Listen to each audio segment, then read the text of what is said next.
Lanjutan yang kemarin yaitu untuk pertama kalinya Nabi kita Muhammad SAW mendekati umur 40 tahun, dia menyendiri di Gua Hira. Menyendiri di Gua Hira dengan berbekal dari Ibunda Siti Khadijah untuk bersiap-siap menerima wahyu yang pertama yang dibawa oleh malaikat Jibril. Jadi waktu itu usia beliau genap 40 tahun. 40 tahun. Makanya menjadi hikmah bagi kita, menjadi pembelajaran. Umur 40 tahun itu adalah umur yang paling yang paling menentukan, umur yang paling menentukan sukses dan tidaknya seseorang itu ya umur 40 tahun. Kalau sampai umur 40 tahun hidup seseorang itu nggak sukses, jadi ya pawaan jadi wong melarat atau tegire ya iku sebatas itu. Tapi kalau sudah umur 40 tahun dia sukses, nah itu jadi umur 40 tahun itu umur penentuan sukses dan tidaknya. Maksudnya sukses dan tidaknya hidup seseorang itu ya ditentukan umur 40 tahun. Melalui umur 40 tahun ini berkata para alim ulama, katanya umur penentuan. Jadi kalau umur 40 tahun itu corona orang gunung nggak tobat dari perbuatan yang dosa, ya mungkin ya akan berlanjut gitu. Tapi kalau umur 40 tahun dia sudah tobat, ya, itu berarti kesuksesan dia gitu. Jadi Nabi kita Muhammad SAW itu umur 40 tahun ya, suatu awal kematangan, dan ada yang berpendapat bahwa pada usia inilah para rasul diangkat menjadi rasul. Itu bukan hanya Nabi kita Muhammad SAW aja, Nabi dan Rasul ya, yang terutama harus kita hafalkan mulai Nabi Adam sampai Isa, itu pendapat ulama itu waktu dia diangkat sebagai Nabi dan Rasul atau mendapat wahyu, mendapat perintah dari Allah supaya disampaikan kepada manusia di sekitarnya. Kalau Nabi, kalau Rasul kan disampaikan kepada semua manusia seluruh dunia. Sudah Rasul itu ya sekitar umur 40 tahun. Maka umur 40 tahun itu adalah umur penentuan. Umur penentuan, maka berhati-hatilah ya ketika kalian semua berumur 40 tahun. Jadi kalau sampai 40 tahun mungkin karir sampai nggak sukses, ya itu bisa dikatakan mungkin kedepannya ya suruh sukses ya agak-agak sulit. Ya, itu ada perkara sulit, tapi juga sepenuhnya 100% benar ya enggak. Ada kalanya itu ya salah juga, enggak semuanya, sebab kebenaran itu hanya ada pada Allah Subhanahu wa taala. Bagaimanapun namanya manusia tetap ada min plusnya, ada kekurangan dan kelebihannya. Mutlak kebenaran adalah milik Allah Subhanahu wa taala. Mula-mula tampak tanda-tanda nubuah yang menyembul dari balik kehidupan pada diri beliau Rasulullah Muhammad SAW. Di antara tanda-tanda itu adalah berulang kali mimpi yang benar, berulang kali mimpi yang benar. Jadi memang sebelum Nabi Muhammad itu bertemu dengan malaikat Jibril di Gua Hira untuk menerima wahyu yang pertama, itu memang ya sebelumnya itu sering mimpi yang baik-baik, tapi yang hakiki, yang benar selama 6 bulan. Artinya hakikatnya itu yang menuntun Nabi kita Muhammad SAW ketika menjelang umur 40 tahun dia pergi menyendiri ke Gua Hira, itu yang menuntun ya Allah Subhanahu wa Ta'ala gitu. Bukan kehendaknya masyarakat, bukan kehendaknya pribadi Nabi, enggak, bukan kehendaknya istrinya Bunda Siti Khadijah, yang enggak. Memang yang menuntun Allah Subhanahu wa Ta'ala supaya nantinya akan bertemu dengan malaikat Jibril yang membawakan wahyu yang pertama. Dan mimpi Nabi itu berulang-ulang selama 6 bulan. Mimpi yang beliau alami itu hanya menyerupai fajar subuh yang menyingsing. Jadi berulang-ulang Nabi itu bermimpi seakan-akan ada datang cahaya, kayak waktu kayak gini itulah ya, akan datangnya, munculnya cahaya dari matahari atau dari bulan yang asalnya gelap menjadi terang benderang. Maka minat dulu mati ilan nur, habis gelap terbitlah terang. Kaya kitab Ibu Ita Kartini ya, kita kan habis gelap terbitlah terang. Hanya menyerupai fajar subuh yang menyingsing. Mimpi itu termasuk salah satu bagian dari 46 bagian dari nubuah. Maka ada keterangan bahwa mimpi itu adalah termasuk bagian dari 46 bagian dari kenabian. Dan akhirnya pada bulan Ramadan, pada tahun ketiga dari masa pengasingan di Gua Hira, Allah berkehendak untuk melimpahkan rahmatnya kepada penghuni bumi, memuliakan beliau dengan nubuah dan menurunkan malaikat Jibril kepada beliau sambil membaca ayat-ayat Al-Quran.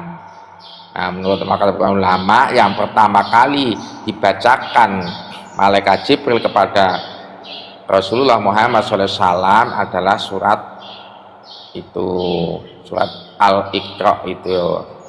Iqra bismi rabbikal ladzi khalaq al-ayah. Dan setelah mengamati dan meneliti beberapa dalil dan perbandingan yang lain, maka memungkinkan bagi kami di sini adalah kami yang ini, yang menerjemah kitab Sirah Nabawiyah ini, membuat ketetapan tentang hari itu, yaitu pada hari Senin, malam tanggal 21 dari bulan Ramadan. Hari Senin malam tanggal 21 dari bulan Ramadan, atau bertepatan dengan tanggal 10 Agustus 610 Masehi ya, 610 Masehi. Usia beliau saat itu genap 40 tahun lebih 6 bulan 12 hari. Ini detailnya seperti itu ya. Jadi ketika itu Rasulullah Muhammad SAW untuk bersiap-siap ya menerima ketetapan wahyu yang pertama dan ditetapkan sebagai utusan Allah, itu adalah umurnya Nabi waktu itu umur berapa tadi? 40 tahun lebih 6 bulan 12 hari ya. Menurut perhitungan kalender Hijriyah, atau 39 tahun lebih 3 bulan 20 hari menurut perhitungan kalender Syamsiah. Ingat-ingat.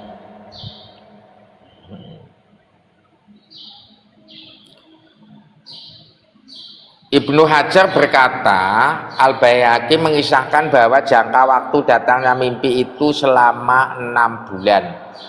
Oleh karena itu, permulaan nubuwah yang ditandai dengan mimpi terjadi pada bulan kelahiran beliau juga, yaitu Rabiul Awal, setelah usia beliau genap 40 tahun. Sedangkan permulaan wahyu untuk bangkit terjadi pada bulan Ramadan, ya, pada bulan Ramadan. Terus ada perbedaan pendapat yang cukup tajam antara para pakar sejarah Islam dalam menetapkan awal bulan saat beliau menerima wahyu yang pertama. Di antaranya adalah mereka lebih banyak yang menetapkannya pada bulan Rabiul Awal. Namun ada segolongan lain ahli sejarah yang menetapkan bulan Ramadan dan golongan lain yang menetapkan bulan Rajab. Nah, kalau ingin mengetahui detailnya, lihat di kitab Mukhtasar Siratir Rasul karangan Syekh Abdullah bin Muhammad bin Abdul Wahab An-Najdi, halaman 75. Dan kami menguatkan pendapat kedua, yaitu pada bulan Ramadan, yang dikuatkan oleh firman Allah, ya, bulan Ramadan adalah bulan yang di dalamnya diturunkan permulaan Al-Quran. Al-Baqarah ayat 185. Al-Baqarah ayat 185. Begitulah pula firman Allah, sesungguhnya kami menurunkan Al-Quran pada Lailatul Qadar. Ya, Lailatul Qadar kan terjadi pada malam 17 Ramadan pada surat Al-Qadar. Inna anzalnahu fi lailatil qadar wa ma adraka ma lailatul qadar. Lailatul qadari khairum min alfi syahr. Tanazzalul malaikatu waruhu fiha bi'idzni rabbihim min kulli amr. Salamun hiya hatta matla'il fajr. Shadaqallahul adzim. Juga sebagaimana yang sudah diketahui bersama, Lailatul Qadar adalah pada bulan Ramadan, tepatnya 17 malam 17 Ramadan. Inilah yang dimaksud firman Allah. Sesungguhnya, yang mengartikan sesungguhnya kami menurunkan pada suatu malam yang diberkahi, dan sesungguhnya kamilah yang memberi peringatan. Surat Ad-Dukhan ayat 3. Karena saat itu beliau Rasulullah Muhammad Sallallahu Alaihi Wasallam, karena saat itu beliau Rasulullah Muhammad Sallallahu Alaihi Wasallam berada di Gua Hira, yang berarti Jibril turun di sana, sebagaimana yang sudah diketahui, dimufakati oleh para alim ulama. Ada pula perbedaan pendapat di antara para pakar sejarah Islam tentang penentuan harinya dari bulan Ramadan tersebut. Ada yang berpendapat bahwa pada hari ke-7, ada yang berpendapat juga pada hari ke-17, ada yang berpendapat pada hari ke-18. Lihat kitab Mukhtasar Siratir Rasul halaman 75 dan Ar-Rahmah Al-Alamin dan Rahmah Lil Alamin Al-Qadri 1-49. Al-Qadri menegaskan dalam Al-Mudharatnya pada hari ke-17, yang umum disepakati adalah malam 17 Ramadan. Ini sedikit tentang penuturan Ibunda Siti Aisyah. Aisyah itu adalah istrinya Nabi yang paling muda. Jadi dia menuturkan, mungkin ya dia pernah diceritani oleh Nabi kita Muhammad SAW. Penuturan Ibunda Siti Aisyah radhiyallahu anha yang hendak meriwayatkan kepada kita kisah kejadian ini, yang berbinar karena cahaya dari Allah menguak di bibir,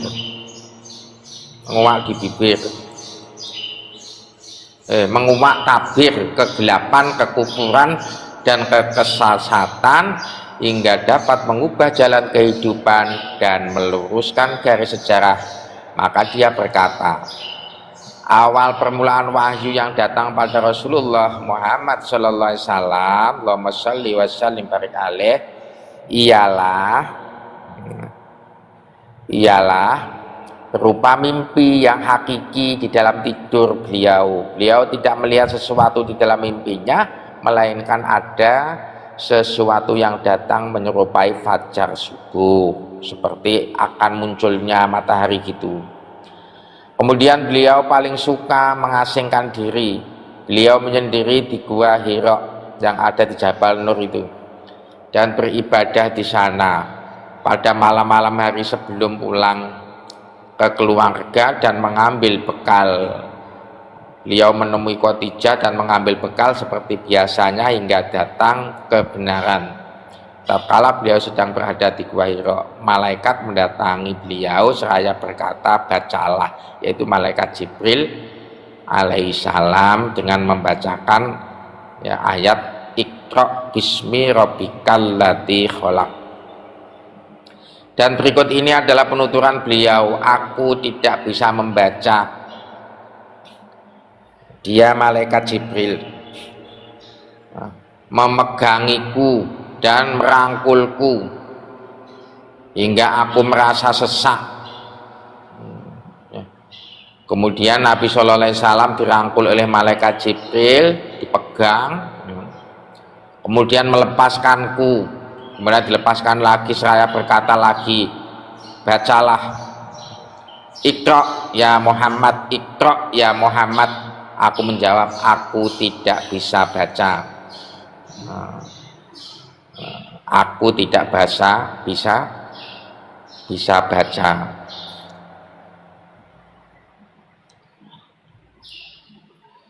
Dia memegangiku dan merangkulku lagi hingga ketiga kalinya, hingga aku merasa sesak, kemudian melepaskanku lalu berkata. Setelah 3 kali Nabi kita Muhammad SAW dirangkul oleh malaikat Jibril dengan membaca, dengan suruh menirukan Iqra, Nabi menjawab, aku tidak bisa. Kemudian malaikat Jibril melepaskannya dan membaca surat Al-Qadar ini. Iqra bismi rabbikal ladzi khalaq, khalaqal insana min 'alaq, Iqra wa rabbukal akramul ladzi 'allama bil qalam, 'allamal insana ma lam ya'lam. Surat Al-Iqra ayat 1 sampai 5. Iqra maca sira Muhammad bismi rabbika kelawan nyebut jenenge pangeranmu, aladzi yaiku zat khalaqa kang wis gawe samubarange sapa ladzi zat. Bacalah wahai Muhammad dengan menyebut nama Tuhanmu yang telah menciptakan segalanya. Antaranya segalanya itu khalaqa kang wis gawe sapa ladzi zat,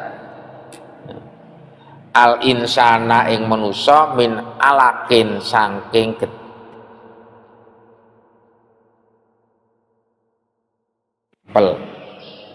min alakin saking getih sakempel, darah sakempel. Iqra maca sira Muhammad wa rabbuka lan ketahuilah utai pangeran ira al akramu ku zat kang luweh agung luweh mulya, aladzi yaiku zat alama kang wis mulang sapa ladzi zat bil kolami kelawan kolam utawa pena, alama kang wis ngulang sapa ladidat al insana ing manusa ma ing segala sesuatu lam ya'lam kang ora ngerti sapa insan. Bacalah wahai Muhammad dengan menyebut nama Rabbmu yang menciptakan. Dia telah menciptakan manusia dari segumpal darah. Dan bacalah, dan Rabbmulah yang maha pemurah yang mengajar manusia dengan perantara al-qalam yaitu pena.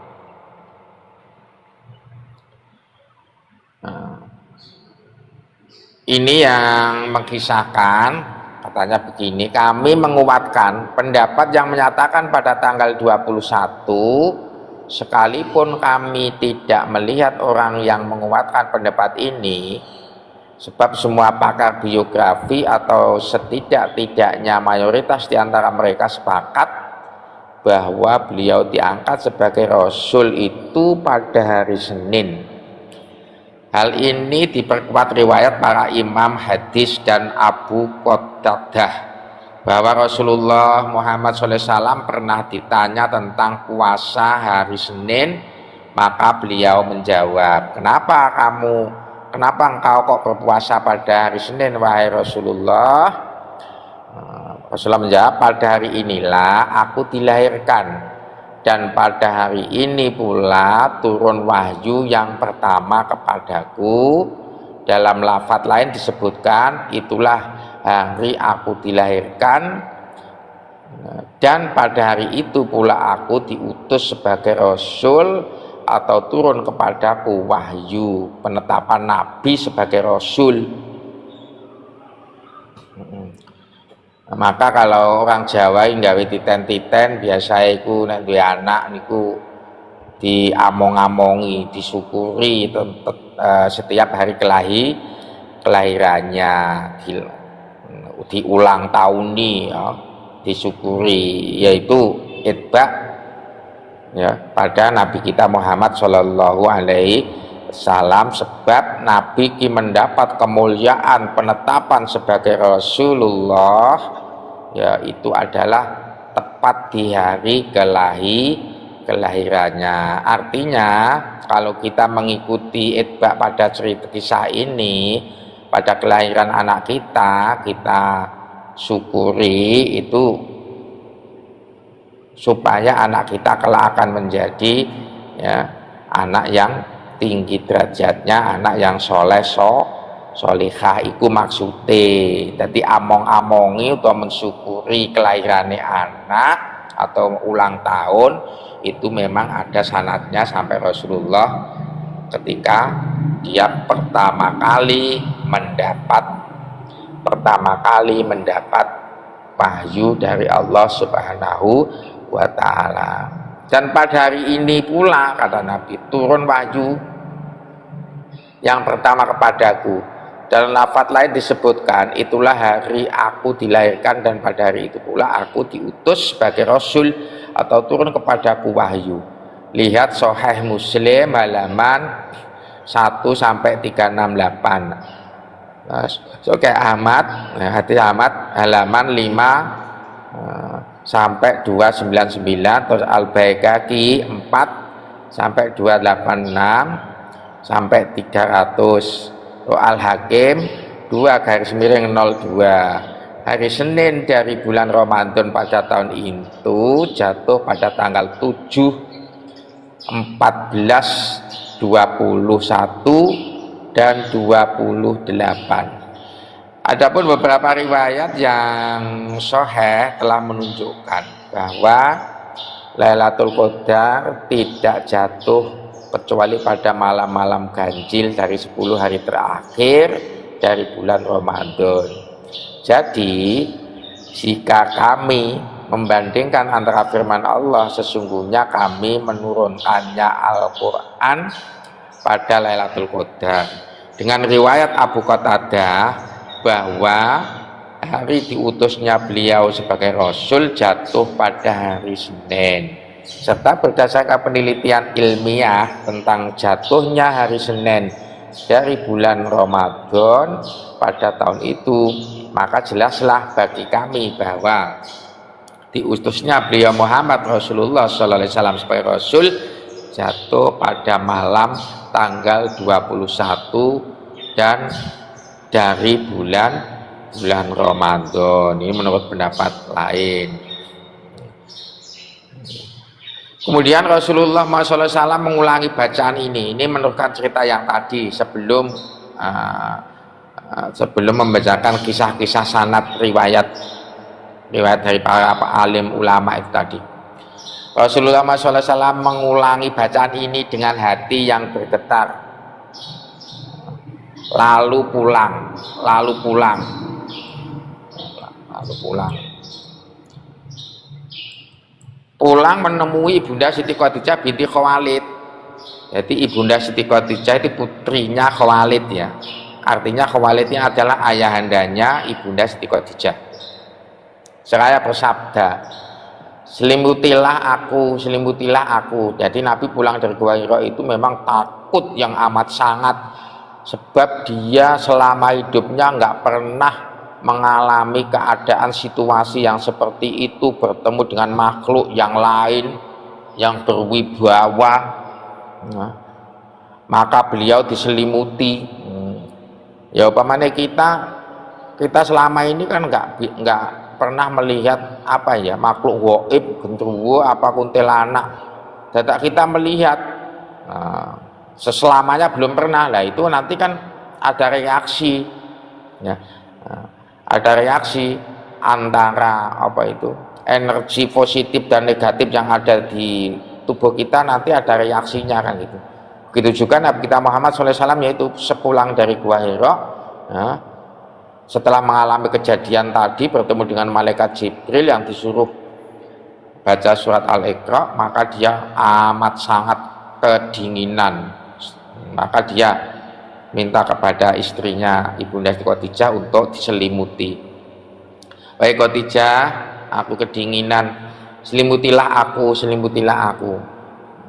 Maka Ibunda Siti Khadijah sangatlah sayang kepada Rasulullah Muhammad Shallallahu Alaihi Wasallam, maka beliau diselimuti hingga badan beliau tidak lagi menggigil layaknya terkena demam.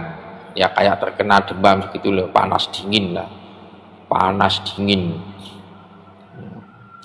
Apa yang terjadi padaku? Beliau bertanya kepada Khadijah. Maka dia memberitahukan apa yang baru saja terjadi. Beliau bersabda, aku khawatir terhadap keadaan diriku sendiri. Sebenarnya Siti Khadijah itu sangat senang, bangga, sebab selama ini yang ditunggu-tunggu itu ternyata benar gitu loh. Pernah juga mengkhawatirkan, ini benar apa enggak ya suamiku ini kelak jadi calon nabi akhir zaman yang dikisahkan di kitab-kitab Taurat, Injil dan Zabur. Sempat meragukan juga selama 15 tahun ya, 15 tahun bayangkan, rumah tangga sama Ibunda Siti Khadijah nggak ada tanda apa-apa. Baru ini benar-benar Ibunda Siti Khadijah yakin 100% bahwa suaminya kelak akan menjadi Sayyidul Anbiya wal Mursalin, Sayyidus Saqalain wa sahabatul jami umati fi yaumid. Beliau bersabda, Khadijah berkata, tidak, demi Allah, Allah sama sekali tidak akan menghinakanmu. Wahai suamiku, kata Ibunda Khadijah, tidak, aku yakin Allah Subhanahu wa Ta'ala akan membahagiakan kamu. Tidak terjadi apa-apa pada dirimu, kamu tidak apa-apa. Jadi cara berpikirnya itu lebih dewasa Ibunda Siti Khadijah daripada Muhammad waktu itu. Sebab waktu itu Nabi Muhammad sekitar umur 40 tahun lah, Ibunda Siti Khadijah ya sudah berapa tahun? 65 tahunan. 55 tahun. Jadi 15 tahun lebih tua daripada Nabi Muhammad SAW. Sebab tatkala nikah itu Nabi kita Muhammad SAW umur 25 tahun dan Ibunda Siti Khadijah itu umur 40 tahun. Jadi di waktu Nabi Muhammad SAW ditetapkan jadi Rasul, menerima wahyu yang pertama itu kan umur 40 tahun. Artinya ketika Nabi kita Muhammad SAW umurnya 40 tahun, berarti Ibunda Siti Khadijah umurnya adalah 55 tahun. Karena engkau suka menyambung tali persaudaraan, itu kata Siti Khadijah, ikut membawakan beban orang lain, ikut membantu siapapun yang membutuhkan, dan saling tolong menolong dan menegakkan kebenaran. Kemudian selanjutnya Ibunda Siti Khadijah membawa beliau pergi menemui Warokoh bin Naufal, ya.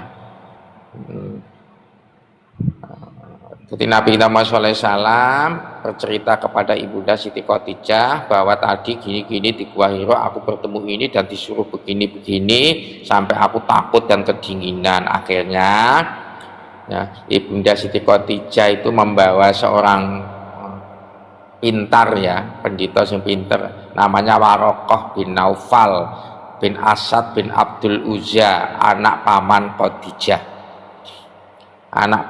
Khadijah, jadi misanan, anak pamane Ibunda Siti Khadijah, misanan dengan Ibunda Siti Khadijah. Warokoh bin Naufal, seorang yang mengerti sesuatu yang akan terjadi ya, di waktu itu, wong sing pinter lah. Warokoh bin Naufal. Warokoh adalah seorang Nasrani semasa jahiliyah. Dia beragama Nasrani ya Kristen lah, ya. Tapi Warokoh bin Naufal itu agamanya Nasrani. Dia menulis buku dalam bahasa Ibrani dan juga menulis Injil dalam bahasa Ibrani. Dia sudah tua dan buta. Walaupun sudah tua dan buta lagi, tapi dia seorang alim, ya. Alim, maksudnya orang yang berilmu. Kemudian Ibunda Siti Khadijah berkata kepada Warokoh, wahai sepupuku, ya, sepupuku misanan, ya, dengarkanlah kisah dari saudaramu. Maksudnya Rasulullah Muhammad Shallallahu Alaihi Wasallam. Kemudian Nabi Muhammad SAW bercerita di hadapan Warokoh bin Naufal bersama Bunda Siti Khadijah. Kemudian Warokoh bertanya kepada beliau, apa yang pernah engkau lihat wahai saudaraku? Saudaraku ya Muhammad itu, Rasulullah itu. Kemudian Rasulullah Muhammad SAW mengabarkan apa saja yang telah dilihatnya. Jadi Nabi kita Muhammad bercerita apa yang pernah dilihatnya di Gua Hira. Ya, bercerita mulai awal aku sering menyendiri, ya, di Gua Hira bermalam-malam berhari-hari. Terus akhirnya pada hari ini, hari Senin ini tadi yang diterangkan, aku ditemui oleh makhluk yang selama ini aku nggak pernah melihat, dan aku didekep, dirangkul. Kemudian aku disuruh baca dan aku bilang nggak bisa, dan seterusnya, cerita seperti tadi. Akhirnya Warokoh berkata, ini adalah namus. Namus itu ya bahasa mereka, kalau bahasa kita namus itu ya malaikat. Ini adalah namus, jadi dia itu orang alim, orang mukasafah lah, ya, ulama yang mukasafah. Terus bagi kita itu seorang ulama yang mukasafah. Ini adalah namus yang diturunkan Allah kepada Musa. Wahai saudaraku, yang menemui kamu di Gua Hira itu sama saja yang menemui malaikat yang menemui Nabi Musa di Bukit Tursina, yaitu malaikat itu maksudnya, ya, malaikat Jibril. Namus, nah, bahasanya namus. Andai saja aku masih muda pada masa itu, andaikan saja aku masih hidup tatkala kaummu mengusirmu. Loh, dia tahu, ya. Jadi Warokoh bin Naufal itu tahu bahwa kelak ini baginda Nabi Muhammad SAW itu akan diasingkan, diusir oleh kaumnya. Nah, itu kan orang hebat, ya. Nah, orang tahu sebelum kejadian. Jadi dulu itu sudah banyak orang yang mukasafah, orang yang tahu sebelum kejadian itu. Kalau untuk bahasa kita ya wali-wali ini Allah Subhanahu wa Ta'ala. Jadi dia berkata seperti itu. Nah, andaikan saja aku masih hidup tatkala kaummu mengusirmu, benarkah mereka akan mengusirku? Nah, kata Nabi Muhammad, beliau bertanya, benar. benar wahai saudaraku, kelak kamu akan membawa agama yang baru dan kau akan diusir ditentang oleh banyak kaum. Tak seorang pun yang pernah membawa seperti yang engkau bawa. Ini kata Waraqah bin Naufal. Tak seorang pun, ya, mulai zaman Nabi-Nabi Adam sampai sekarang, tak seorang pun, satupun orang yang mendapat kedudukan seperti engkau, seperti yang engkau bawa, melainkan akan dimusuhi. Wahai saudaraku, semua nabi dan rasul yang diutus oleh Allah Subhanahu wa taala menyampaikan risalah ke seluruh umat, untuk pertama kalinya itu dimusuhi sebab membawa sesuatu yang selama ini enggak pernah didengar. Dia hanya dengar dari bapak-bapaknya, kakek-kakeknya. Maka semua nabi dan rasul menyampaikan risalah dari Allah Subhanahu wa taala, semuanya itu ya dimusuhi, semuanya itu dimusuhi. Tak seorang pun pernah membawa seperti yang kau bawa, melainkan akan dimusuhi. Andai aku masih hidup pada masamu nanti, wahai saudaraku, seandainya aku masih diberi umur panjang, aku masih hidup di waktu kau diusir oleh kaummu, tentu aku akan membantumu secara sungguh-sungguh, dan aku akan membantumu, membentengimu. Waraqah meninggal dunia pada saat-saat turun wahyu itu. Waraqah kemudian dia nggak lama setelah Nabi dan ibunda Siti Khadijah sowan ke beliau, ya, dia meninggal dunia. At-Tabari dan Ibnu Hisham meriwayatkan yang intinya itu menjelaskan bahwa beliau pergi meninggalkan Gua Hira setelah mendapat wahyu, lalu menemui istri beliau dan pulang ke Mekah.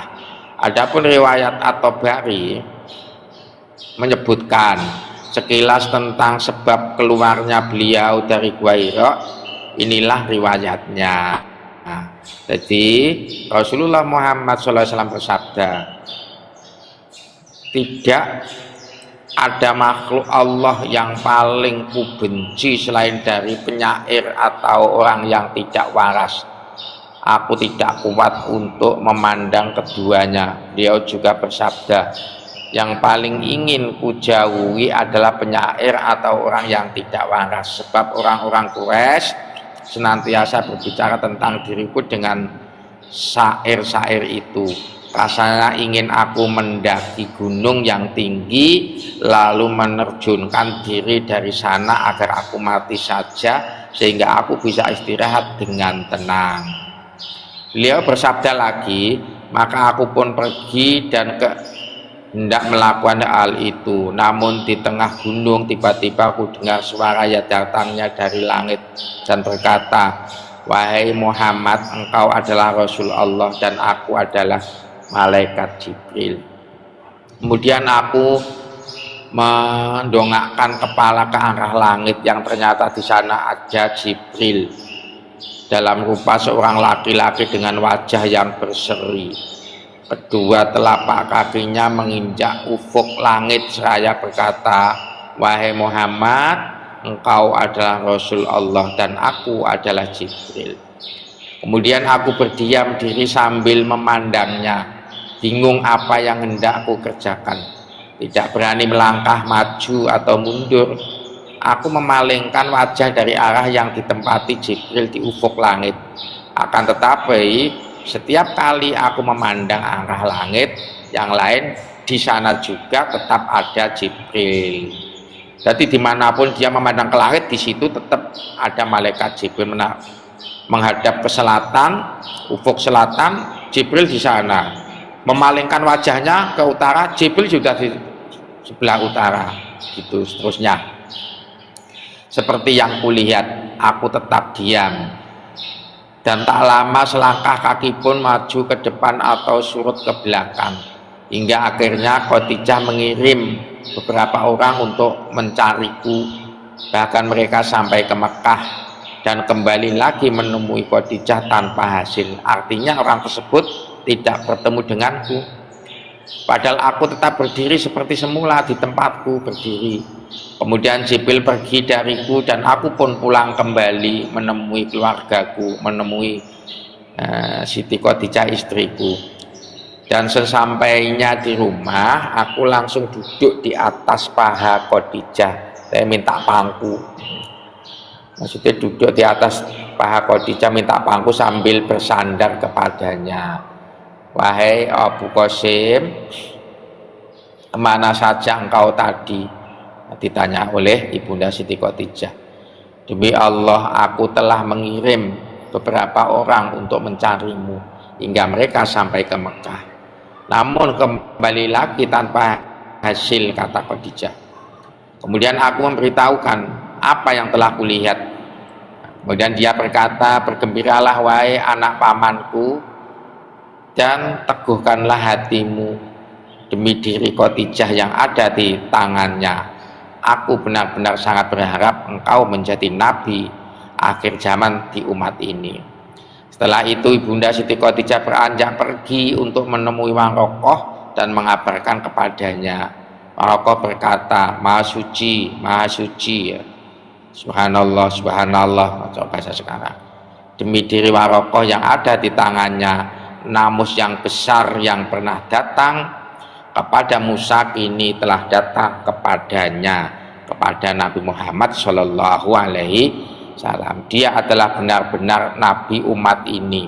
Katakanlah kepadanya agar dia berteguh hati. Jadi sudah mulai ada gangguan-gangguan dari kaumnya. Kemudian Khadijah pulang lalu mengabarkan apa yang dikatakan Warokoh tadi kepadanya, kepada Rasulullah Muhammad SAW. Allahumma sholli salam beralih. Dan tatkala Rasulullah SAW meninggalkan istrinya dan pergi ke Mekah, beliau bertemu Warokoh. Setelah mendengar penuturan langsung dari beliau, Warokoh berkata, demi diriku yang ada di tangannya, engkau adalah benar-benar nabi umat ini. Nama yang besar telah datang kepadamu seperti yang pernah datang kepada Musa alaihi salam. Artinya bahwa diutusnya Nabi Muhammad sallallahu alaihi wasallam itu kejadian-kejadian itu ya pernah dialami seperti diutusnya Nabi Musa alaihi salam. Wallahu a'lam bishawab. Insyaallah besok bisa diteruskan kembali, mudah-mudahan menjadikan kita